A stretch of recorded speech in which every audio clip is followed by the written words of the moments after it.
All right, welcome you guys. Let me not get too close to the speaker. My name is Brittany Bullock. I'm the Business Services Manager with the Office of Workforce Development at the Technical College System of Georgia. It's a mouthful. I'll be presenting today with Brittany Singer, our Programs Manager. And we're going to be talking a little bit about Business Services 101, so just a caveat. This is pretty elementary, but we have an audience with a pretty diverse group of stakeholders and just want to make sure that everyone has a basis of knowledge of what our business service is. Also, just traveling around, sometimes we get different messages about what our business services can and can't do, and just want to make sure we all get the same message and are all on the same page of what we can offer to employers and maybe some of the better ways to present those to our employers. So this is going to be pretty programmatic. We're going to start off with just the nuts and bolts of what our business service is. We're going to talk about the monitoring piece. Brittany's going to present that and just kind of talk about, as the Office of Workforce Development, when we come out in the spring, what we're looking for, and just to kind of prepare you to make sure you pass with flying colors. We're going to show some resources that we have for business services, have a short activity, and then just wrap up with some questions. So, business services, just to kind of get a feel for the room, how many of you guys work in a local workforce area? Okay, great. How many of you work at a technical college system or a school in the technical college system? Great. And if you're a economic development partner? Okay, perfect. So the three business services that we can offer to employers are on-the-job training, incumbent worker training, and customized training. Those are the three that we have funding to do so. We talk about other things like registered apprenticeships, but these are the dollars that we have available. So on-the-job training, essentially what this is the opportunity to reimburse employers for the wages of new employees. These new employees have to be WIOA eligible, so they're going to have to work with your local workforce area to onboard and be approved to qualify for wage reimbursement. Typically, the reimbursement that's available is up to 50% of their training, or their wages. And there are some special circumstances that you can get 75% of those wages. A lot of times the kind of standard is if they are on the small business development list, they'll be eligible for 75%. But as you guys know, all of our local boards are different and they may offer different things. So just check with your local workforce board. I think one of the big takeaways I've had from the past year of being at TCSG is communication is so important. And if you have a question, just ask your local workforce board before you are presenting these things to employers. And if you are a local workforce member, I know you're thinking, I'm preaching to the choir. So just communicate that. Have regular meetings with your external partners so that they know what we can and cannot offer. OJT is kind of the OG of business services because we've had it since we've had it for a long time. And so I know you guys are completely versed in OJT, so I'll keep it moving. Incumbent worker training. This is unique to where it's pretty flexible to an employer. I know we've had some policy changes in the past year that kind of emphasize that you can use this for layoff aversion, but you can also use it to simply upskill your employees. But it's an opportunity to pay for training costs of the upskill of employees. And typically it's about 50% if it's an employer of 200 or more. That's what I see the most. But then there are other different step downs from that. So check your local policies for what you're able to reimburse, but it's training costs. We cannot pay for wages. I'll show you later a calculation tool. It gets complicated that the employer side, they can pay for wages and it be counted as their portion of the reimbursement, but on our side, we can never pay for wages. Something that's interesting here is that the participants do not have to meet WIOA eligibility. They're not tracked in the same way as someone who's enrolled as an adult or dislocated worker. And so sometimes we get some questions about, what are we looking for in the incumbent worker trainee? And the question is, the relationship is really just between the workforce area and the employer. While we're loading these people into GWARP to be aware of who we are training, it's not going to hit in the same way as OJT. So this gives you the flexibility to offer more unique opportunities for training. All right, customized training. This one, not a whole lot of you guys are doing this in the state. Is anyone in here, do you guys have an active customized training contract? No, okay. So if you guys haven't been in this role a long time, from WEO to WEO, we've gotten a lot more business focused, and I feel like this is one of the examples of how we're trying to tailor the dollars that we have to support businesses in unique ways or flexible ways, because this kind of works like OJT, but it's for the cost of training. So a participant that's going to be in a customized training contract, they have to be a new employee, they have to be WEO eligible, but this is an opportunity to get the training portion, not their wages. And an example of a time that you would use that instead of doing OJT is if your employer wants to use a training provider that may not be on the ETPL, so it kind of helps you overcome that hurdle, offer services in a more expedited way. Also, if they're wanting to train their employees to earn a credential that's not a WEO, a recognized credential, this is a way that you can kind of establish a relationship with that employer and offer services. Any questions on those three?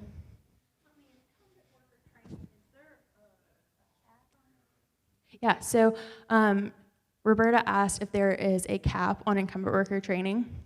So you can use up to 20% of your adult or your dislocated worker funds or adult and dislocated worker funds for IWT. I got a question this week, they may or may not be in the room, of whether there's a limit on the employers, like per employer, do you have a limit of how many dollars you can use? The answer is there's not official federal guidance on that. We also don't have a policy at the state level of per employer. That's kind of flexible to your local workforce area. So at the end of the day, what we're trying to do at the state level is keep it as flexible as possible for your local board to make a decision. I think when you're talking to your board, yes, you could use all of your dislocated worker dollars on one employer and that be the 20%, but how great does that look if we're not sharing the wealth? And then also, of course, if you have a big economic development project or something that you're looking to do outside of the budget that you've set for the year, you can always talk with the state office and see if we have additional funding available to kind of try out that project.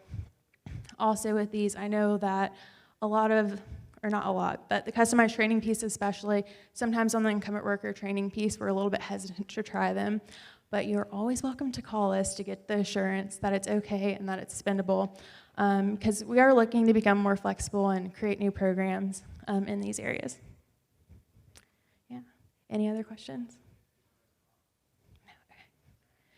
And this is kind of basic too. An individual training account, for those in the room who may not be familiar with that, to me, I always call it like a financial aid account because it's the dollars that we have available to our participants, or WEO eligible participants, to go to class, get training, all of those good things. OJT and ITAs can work well together if they're going to have a classroom portion to their training and then they're going to have the on-the-job training portion, but really, ITA kind of stands alone except with the OJT. Then registered apprenticeships. We get a lot of questions now about how to braid WEO funding into registered apprenticeships, but we have to remember that registered apprenticeships is a training model, and these other things are funding sources. So I don't suggest just doing a registered apprenticeships for the sake of training dollars because it's going to cause you a lot more of a headache than you want. Also with the registered apprenticeships, OJT and ITAs work well with them. I think something that we're learning now is that registered apprenticeships are a long-term training process, while our WEO dollars are typically used for short-term training, quick turnarounds, and so it's really difficult to commit to a registered apprenticeship that might be 4 years that you're going to support through WEOA. And then also in our office, we kind of think of WEOA as a way to subsidize an employer for their willingness to kind of lose productivity in using a WEOA participant. And so at the point that someone's been in a registered apprenticeship for a year or 2 years or 3 years, You should have confidence in that employee at that point that you are willing to take on the financial responsibility for that employee. And right after this presentation, we'll have Holly Free and Bill Krause, our USDOL Office of Registered Apprenticeship subject matter expert, come up here and present. And so they're going to get more into the basics of what is registered apprenticeships, what are the components of it, and Bill's going to talk to the WIOA piece. Because in the state, we haven't had a lot of projects where we're braiding the funding for WIOA with registered apprenticeship, but we are looking to do so, and he's got some examples from other states that we can learn from. All right, Brittany's going to talk about work experience and transitional jobs. Good afternoon, everyone. Thank you. So we wanted to put work experience and transitional jobs in here. Although they're not traditional business services, these would be programs that you're discussing with employers, so we wanted to cover the requirements of these. So work experience is a planned, structured learning experience that takes place for a set period of time. Typically you see these with youth, but you can use them for adult and dislocated workers.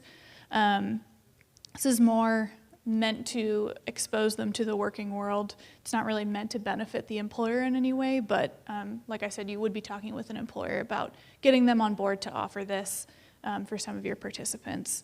I did also want to point out, when you're talking to employers, I feel like people not in the WIOA world say work experience, or they do it with on-the-job training as well, and whereas for us that means a very specific thing. So that's just something to be mindful of when you're working with employers and talking about these. If they say work experience, obviously they might not mean exactly this. These can be full-time, part-time. It really just depends on the needs of the participant. They can be paid or unpaid. They are still provided under a contract or an agreement with the local area, the employer or work site, and the participant. Transitional jobs, we actually rolled this one out in May, was when we had our last state board meeting. So this is a new program. No one in the state has done this yet, but we did hear feedback from a few local areas that they were interested in it. So we've developed a policy at the state level that is similar to the OJT policy in that it just sets the broad requirements for establishing this. We're going to work on some resource guides, like the ones that exist for OJT, to help local areas roll these out. So be on the lookout for that in the near future. We'll have more information. But just to give you the definition, they're paid work experiences, they're time limited and subsidized, specifically for individuals with barriers to employment who may be chronically unemployed or have an inconsistent work history. You see this most often with individuals experiencing homelessness, and then also with folks re-entering society from the justice system. They're obviously going to have some barriers that make it difficult for them to have stayed in a job, and so this program is specifically designed for folks like that. The difference here, a lot of this is similar to OJT, but there is no requirement to retain an employee after completion of the program. Again, that's based on the nature of this population, is they're likely going to need other resources, experiences before they're ready for a long-term commitment. So this would be something you'd be talking with a business of, seeing if they would be willing to employ some of these participants, maybe as an opportunity to give back to the community and buy in that way. They're limited to 90 days in length and up to 40 hours per week. No overtime is allowed. And this program should be combined with comprehensive employment and supportive services. Again, there's going to be a lot of barriers to address there. So this is sort of like an employment first model. The employer host sites are eligible to receive up to 100% of an hourly wage reimbursement, just again to incentivize them taking a chance on this. Do you see someone had a hand up? I did, but so they are, and this is more like a work experience, so it's transitional. Yes, yeah.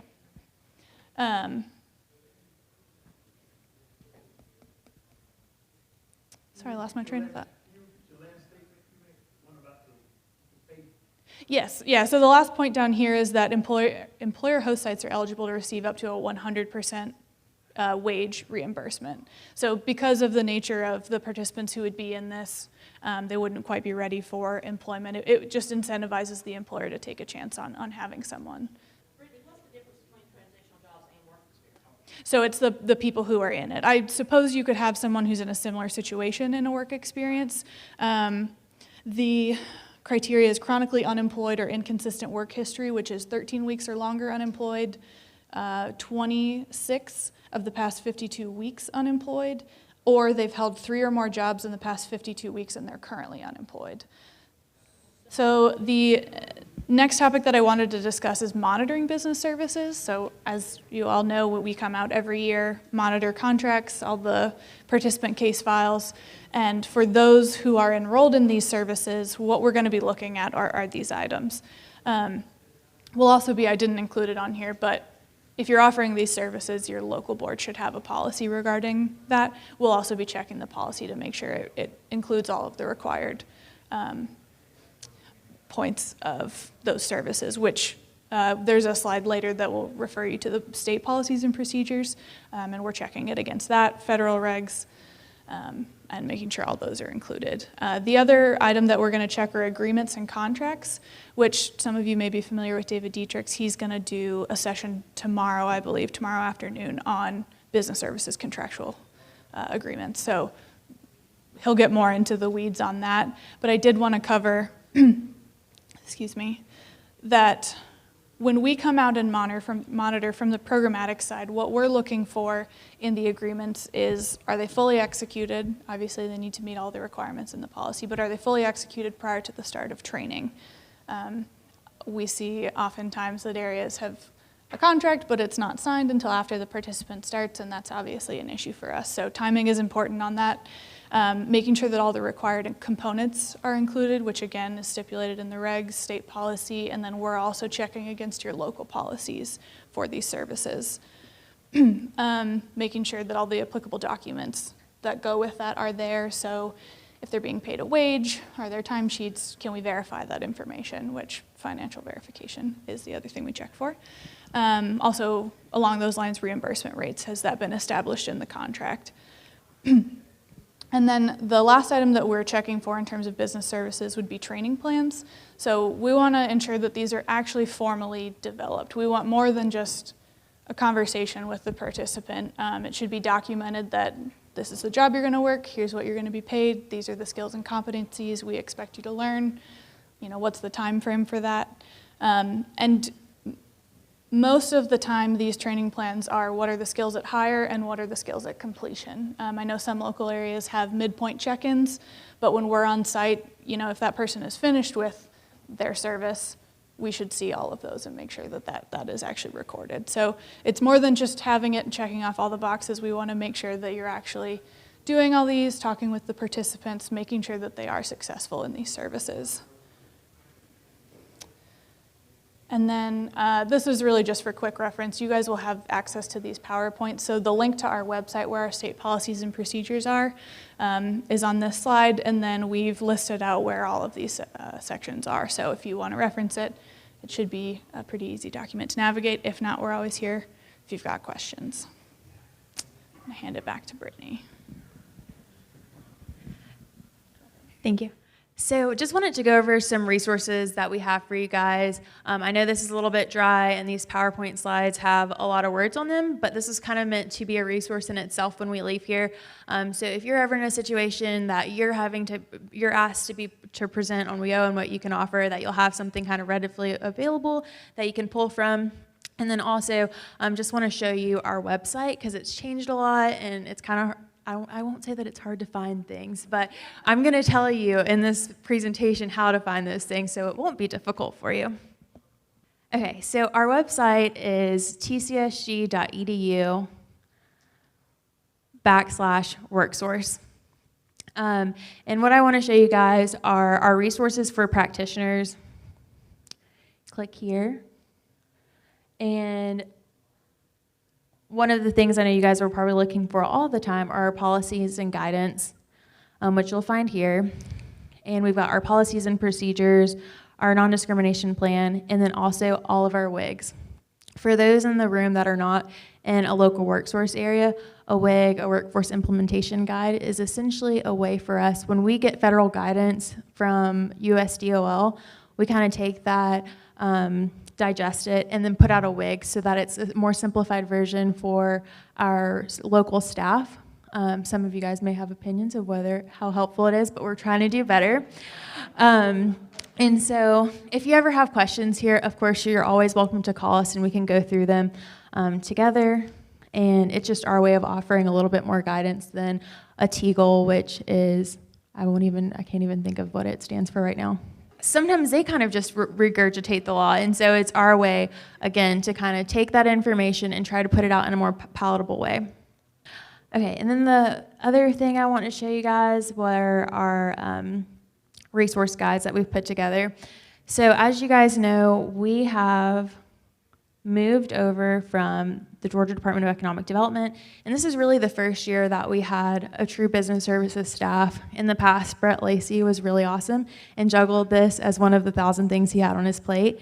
But now we have, right now, 2, and we're going to get a 3rd person in the summer to help us out with business services, so really serve as your technical assistants, policy experts. I know you guys do a really great job of searching through regulations and our state policies, but sometimes it's nice to just have assurance for someone to say, yes, that's right, no, it's not, maybe think about it this way. So when we came over, and Brett quickly told me all the things there were to know about business services, and to kind of look back through all of that information was difficult. All of this information is in 1,000 different places, it seems like. There's the actual WIOA law, there's the Code of Federal Regulations, there are all the WIGs, there's this, there's that. And so we thought it might be helpful to have all of that information in one place. So we came up with these resource guides, and essentially they go over what the services are. Just a quick summary one-pager, again, a resource that you may want to use in your local workforce area to kind of create your own one-pagers. We're in the process of creating tools that you can use as business outreach, because the language you want to use for your staff is different than what you want to use for your employers, which is different than what you want to use for your K-12 folks. So this is kind of just the boilerplate of what we thought was important to pull from the law. We've got some frequently asked questions of, can you do this? Can you do that? What are good examples of when you can use these items? And these are meant to be living, breathing documents. And so if we start getting questions a lot in the same areas, we're looking to put those in these resource guides. Or if you just have a question that you think would be useful to have in there, we're open to suggestions, because we've got the version on here of which resource guides they may have. And then the last piece are at least the basic federal regulations and our state policy, as well as the TEAGL on whichever business services that's there. I know some of you guys get employers that say, well, where does it say you can or can't do that? Here's a place you can come and look for it. And we're also, like Brittany said, we're going to make a resource guide for transitional jobs. So if there are things that you see that we kind of have a gap in explanation, feel free to reach out to Brittany or myself, and we'll try to put something together that's similar and hopefully helpful to you. So another thing that we came up with last year was this incumbent worker training calculation table. LaTanya, I know we talked about this last week. So essentially, when you're building out an incumbent worker training contract, people want to know how much their share, their non-federal share, is going to be, and what the workforce area is going to be. And so we came up with this calculator, which we hope is helpful, where you would put in the cost that are WIOA eligible, essentially the pieces that the local workforce board could pay for. You would put those numbers here in this column, and then as you can see, we've got these things grayed out down here, because you cannot pay for wages, you can't pay for equipment that's going to be there forever, can't pay for curriculum development, things of that nature, but the employer can. So that's why here it's not grayed out, and it can be calculated in their cost. On this calculator, we've got 10% as a share, as a necessary share, but we've also got one that's flexible, but this is kind of what we saw across the board as a percentage most local areas were willing to pay. And then down here at the bottom, it kind of spits out what is the local workforce area's cost share and what's the share for the employer. So again, this is kind of a tool that you can use with employers if they're challenging you, or if you're just looking to explain what you can and cannot do. you can kind of refer back to this. All right, so bringing it back. We are wanting to do an activity with you guys. Essentially, we started out putting a bunch of examples of what can you do with OJT, what can you do with IWT, but we didn't want this to turn into something we were just talking to you. And something we really want to see with business services across the state is for you guys to build a network of business services experts so that you guys can talk together to feed off of one another. If you're having trouble with the company, that you can rely on your neighbor and see if they're having similar challenges. So kind of just wanted to get that conversation started. We've got some preset questions of just an opportunity for you guys to talk amongst yourself about examples that you have in your local areas, and then kind of report back of what you guys came up with. You hear on the local news that a plant in your area has burnt down overnight. What do you do? Who do you contact? And what services might you be able to offer? So we talked a little bit. Carol will be better at talking than I am. But we talked a little bit. One of the things we said is obviously getting in touch with that company is going to be one of the most important things. And maybe the traditional approaches aren't always going to work because they're in emergency mode. So you start reaching out to your partners or anybody that you may know that can get you into that company. And then quickly, rather than taking a long time, you kind of talk about what you can do. But more importantly, we talked a lot about including partners in that. So having economic development at the table, having workforce, having development authority, whoever you think can assist your county, your city or county managers, whatever it may be, you get them all together. And like Carol said, you kind of think outside of the box. You have to look at ways not to say we can't do that, we can't do that, we can't do it. You start looking for ways on what you can do. And I know Carol's got more than me. Anyway, and I used the example, what was the company at the State Workforce Board that spoke in Carrollton? Who was that? Superior Recreation. So I used that as an example. They talked about how quickly they had assistance and kind of had a war room with all the partners there together. And I think that's really key, not only to help the business, but you have employees who tomorrow are not going to have a paycheck, and that's going to stress them out. Carol? The example that Roberta gave said that the company was actually going to continue to pay the wages of those employees during that time they were rebuilding. And so they put together a training plan. They had GED. They had other workforce training. But in the event the company's not going to be in a position to pay them during that time, then you want to make sure you've linked up with DOL so you can get the UI wage filing taken care of. It may be you bring in a mobile computer lab so you can take that exactly to where it needs to be instead of telling them they've got to drive 25 miles to get to wherever that next facility is. So it really is about being creative and figuring out ways to figure out how to say yes as opposed to telling what you can't do. And it may be that you are not the entity that can deliver it, but you can surely be the one to go and find the entity to deliver it and pull all those pieces together to remove some of that stress. Thank you.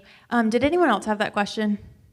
No? Okay. And also on that example with Superior Plastics, Athletics, Recreation, they used incumbent worker training dollars to pay for that training while they were rebuilding their plant. So they didn't want to lose those employees. They reached out to the local workforce area and we were able to get that additional support. The key was that they were willing to pay their wages. So that's kind of a piece of it to remember. Next. Yes. You guys were trying to hide back there. We're recording, so we're trying to get it all. Yeah. Well, kind of just to caveat what you just said, some of the things that you just said we did. But one thing that we did as well, we provided office space for the HR managers to come in as well. So we was lucky enough to do that. So I see my CEO director up there. So everything you just said we did, provided all wheelchair services. Obviously, we got them connected with the Career Center and everything. So everything you just said, definitely. But definitely providing that office space was one of the key to include contacting local employees. And I know my battle buddy right there, that's what I call her. I'm quite sure she can tell us even more what we did. Thanks. Thank you. I just want to say another partner that we often forget, and that's Department of Community Affairs. There's a Home Safe program that there's not a lot of funds that are there, but in this case, they're making some exceptions for this plant for mortgage and rent assistance because of the involuntary layoff. And I also just want to add that we're talking about a fire, but this could be any natural disaster. So if it's a tornado that comes through, a hurricane, whatever it be, I'm actually going to give the mic back to this group so you guys can talk about your question.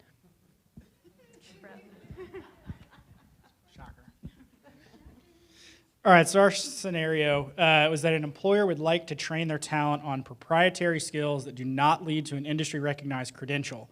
Can you assist this employer, and if so, how? So I think because our group is a bunch of troublemakers, I'll say, our first question was that we really need more information. The answer is going to be yes, but it's really the start of a conversation with this employer and who else is at the table to go into this. So, for example, is this an expansion or is this a new product line? And if so, have they already engaged Quick Start to look at that as a potential option? Because sometimes we may be the conduit to help connect them with Quick Start and to see if that's a potential solution. If it doesn't qualify for Quick Start or they've already gone down that path, there's an opportunity there to possibly do incumbent worker training, even though it's not an industry recognized credential. Again, we have information of, is this a proprietary technology because it's a new production line and they need to retrain everybody that is there to be able to handle that new production line? And is this something that your local policy allows you to engage if it's not necessarily a layoff aversion? So there's more information there. So it's the start of a conversation with that employer, but there's definitely is a way forward to be able to take care of this.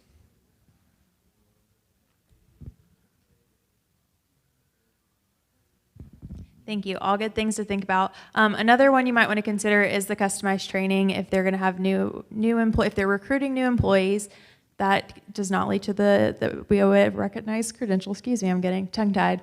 That is a way to pay for the training costs. Who would like to go next?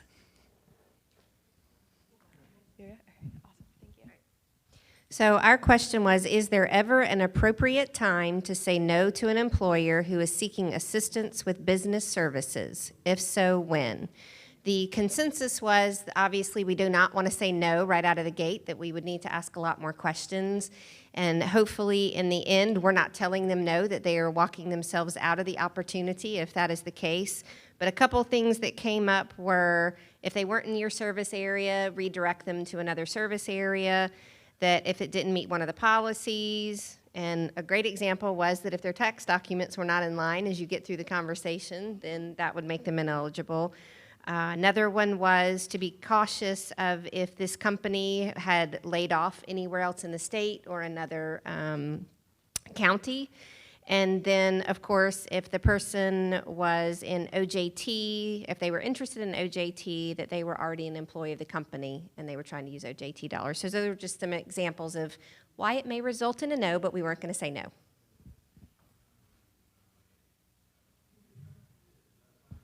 Thank you. On in the chance that you are saying no, I think something that's also really helpful is to talk with your partner as to why you had to say no, to kind of walk them through either your local policies or kind of the reasonings behind that, because just giving them a no can sometimes leave a bad taste in their mouth for the local workforce area, and we don't want to do that. We want to make sure that we seem like open and willing partners to our stakeholders in our area. And yeah, did anyone else have that question?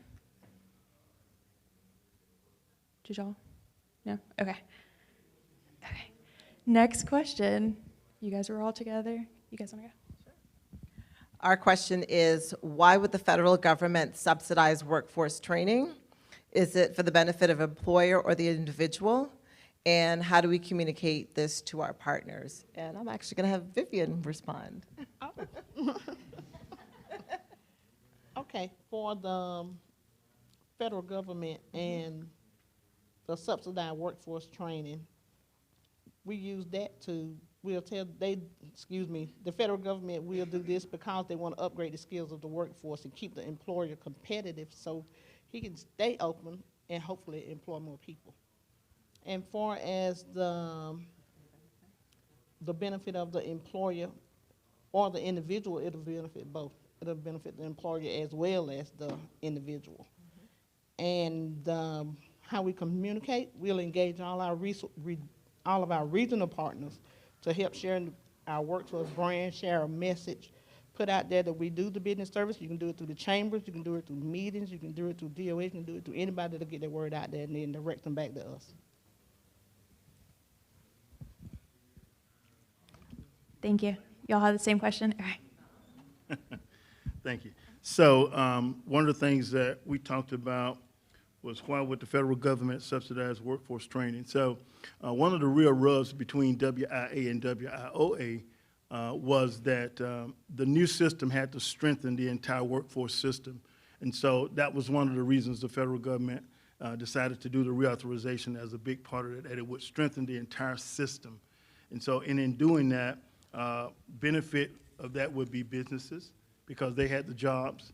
Also, workers that had skills gaps, training, all of those things that would contribute to the strengthening of the entire workforce system. And another thing we thought was that it did benefit both. It benefited businesses, it benefited individuals, the entire system. And then third,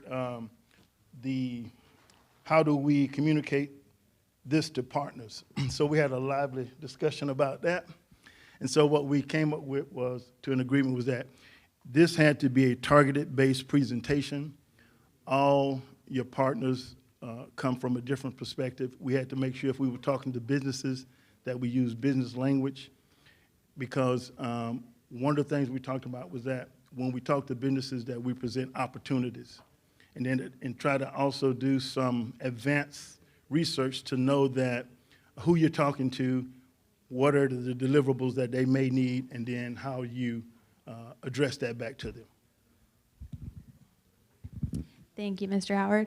I think at the end of the day, you know, we have to remember WIOA is meant to help people to get them better jobs and really transform their lives and the lives for their families. And so while we're talking to businesses, we have this great pool of applicants and we want them to take a chance on them, give them that opportunity. And so this is an opportunity to kind of subsidize that risk that they may be taking with that employee and hopefully giving them a better lifestyle. We've got time for one more example. Yeah. Any last minute questions before we wrap up? Yes.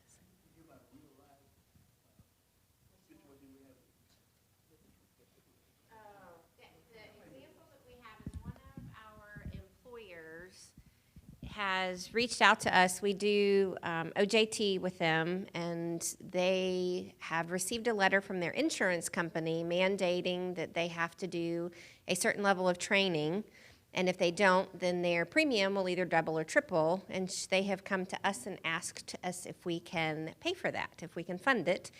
The individual used to work for DOL, so they came back, because I said, no, don't think so. I think that's a little bit of a stretch, but we're going to be with our partners for the next 3 days. We'll ask the question.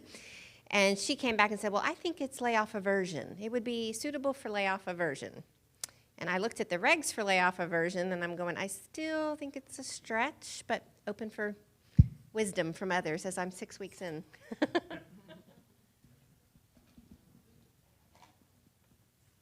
And they did say it would affect their workforce. It would affect their workforce. I think we talked about it a little bit with Kristen, just saying that if it's basic duty or basic training for the job, that might be like a simple safety certification. That's not something we would typically fund. And I think that's where we were trying to go with that question. It's okay to say no. I think a lot of the one I get a lot is about wages.